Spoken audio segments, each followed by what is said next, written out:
அனைவருக்கும் வணக்கம். தமிழ்நாடு எலெக்ஷன் 2026 நடந்து முடிஞ்சு நாளைக்கு ரிசல்ட் வரப்போகுது. இதில் ஆளாளுக்கு கருத்து கணிப்பு சொன்னாலும், நம்மளும் கருத்து கணிப்பு சொல்லாமல் இது ஒரு கணக்கு போட்டு நம்ம இப்படி தான் வரும்ன்ட்டு சொல்கிறோம். அண்ணா திராவிட முன்னேற்ற கழகத்துக்கு 81 இடங்களும், தமிழக வெற்றி கழகத்துக்கு 80 இடங்களும், திமுகவுக்கு 73 இடங்களும் கிடைப்பதற்கான வாய்ப்பு பிரகாசமாக தெரியுது. இப்படி ஓட்டை போட்டு வச்சுருக்குறாங்க.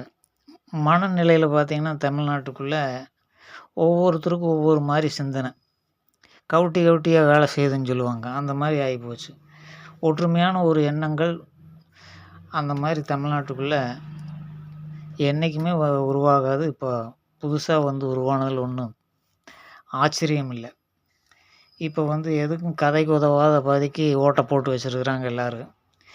இந்த மாதிரி வந்ததுன்னா எப்படி யாரை வச்சு எப்படி முதலமைச்சராக்கி யார் ஆட்சி செய்கிறங்கிறது குழப்பமாயிரும். மறுபடியும் ரீஎலெக்ஷன் வரும். இல்லை தேவையில்லாத வேலை. இப்போ தமிழக வெற்றிகளாக அதிக இடங்கள் எங்கே போய்ட்டுருக்குன்னா தென் மாவட்டங்களில். அதுக்கு என்ன காரணம்னா தென் மாவட்டங்களில் நம்பித்தான் சினிமா துறையே இருக்குது அப்படிங்கிறது தான் உண்மை.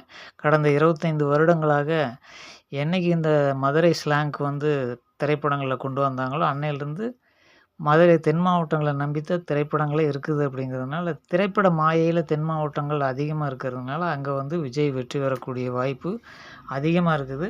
பெரும்பாலான தொகுதிகள் தென் மாவட்டங்களில் தான் வெற்றி வாய்ப்பு.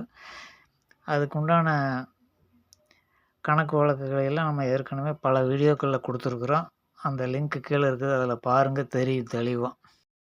மதுரை, சிவகங்கை, புதுக்கோட்டை, தஞ்சாவூர் இதெல்லாம் பார்த்திங்கன்னா அவ்வளோ தொகுதிகள்லேயும் வெற்றி பெறக்கூடிய வாய்ப்பு விஜய்க்கு ஏற்படுத்தி கொடுத்துருக்குறாங்க.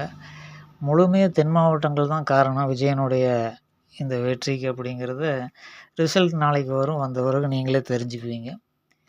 இதுதான் இன்றைய நிலைமை. நாளை சந்திப்போம்.